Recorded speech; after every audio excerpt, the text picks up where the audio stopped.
Advocate Chandrashekhar. अध्यक्ष जी, question number 541। माननीय मंत्री महोदय। अध्यक्ष महोदय, विवरण सभा पटल पर रख दिया गया। माननीय सदस्य। अध्यक्ष जी, प्राइवेट कंपनियां कहती हैं पहले इस्तेमाल करो फिर विश्वास करो, और हमारी भाजपा के नेतृत्व वाली एनडीए सरकार भी पहले स्मार्ट मीटर के नाम पर उपभोक्ताओं से कह रही है पहले भुगतान दो फिर बिजली लो।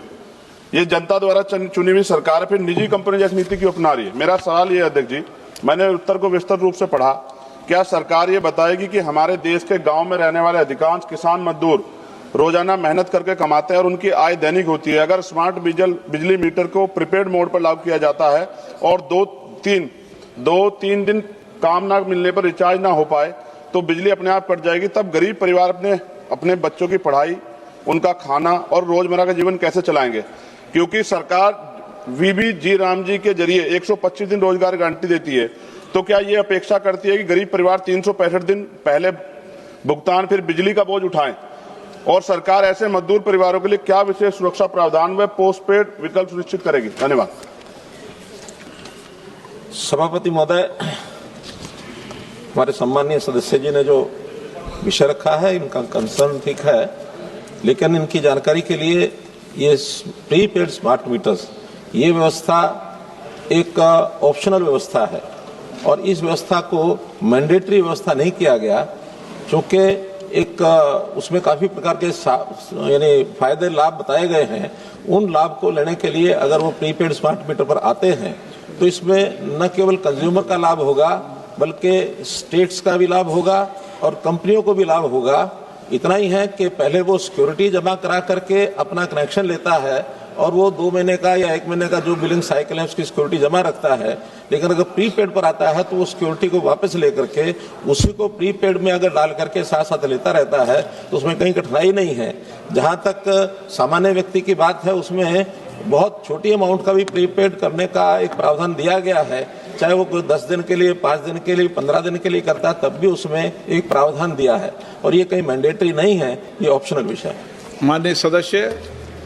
अध्यक्ष जी, 2022 का विनियम एक्ट इसे अनिवार्य करता है, ये स्पष्ट विरोधाभास है, मंत्री जी की तरफ ध्यान देना चाहिए। मेरा दूसरा सवाल ये है सर, पश्चिमी एशियाई संकट के कारण ईंधन की किल्लत बढ़ रही है और शहरी क्षेत्रों में इंडक्शन चूल्हा लोगों के लिए भोजन का प्रमुख साधन बनता जा रहा है। ऐसे में यदि प्रीपेड स्मार्ट मीटर के कारण रिचार्ज न होने पर बिजली कट जाती है तो लोगों के सामने भोजन का संकट खड़ा हो जाएगा। क्या यह सरकार इस स्थिति को देखते हुए न्यूनतम बिजली आपूर्ति गैस पीरियड या पोस्टपेड विकल्प सुनिश्चित करेगी ताकि कोई भी परिवार भूख और अंधेरे का शिकार ना हो? धन्यवाद।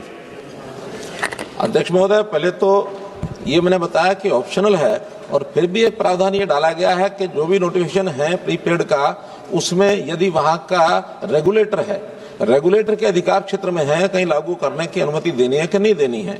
इसलिए क्योंकि केवल यहाँ से नोटिफिकेशन से ही लागू नहीं होता, अगर होना भी है तो स्टेट का रेगुलेटरी कमीशन उसको पूरा अधिकार दिया गया है, एक विषय। दूसरा, जहां तक ये बात ठीक है कि पश्चिम एशिया के जो विवाद है जो इस प्रकार का जो चल रहा है जिसमें हमारी पेट्रोलियम पदार्थ और गैस की सप्लाई कम हो रही है, पहली बात हमारे पेट्रोलियम मंत्री जी ने भी एक विषय अपने सामने रखा है कि कहीं इस प्रकार की कोई कमी नहीं है और पूरी सप्लाई उनकी मिल रही है, दी जा रही है। और उसके बावजूद भी आखिर एक जैसा कहावत है कि let us hope for the best and be prepared for the worst also. तो हम लोगों ने सरकार के नाते में एक विषय आपके सामने बता रहा हूं कि जो एलपीजी कनेक्शंस हैं उनको पीएनजी कनेक्शंस जहां जहां लाइन बिछी है उस लाइन के हिसाब से उनको कनेक्शन का एक प्रावधान भी है, तो उसको बहुत तेजी से बढ़ाया जा रहा है ताकि लोग पीएनजी पर आए। पीएनजी सुलभ है एलपीजी से भी।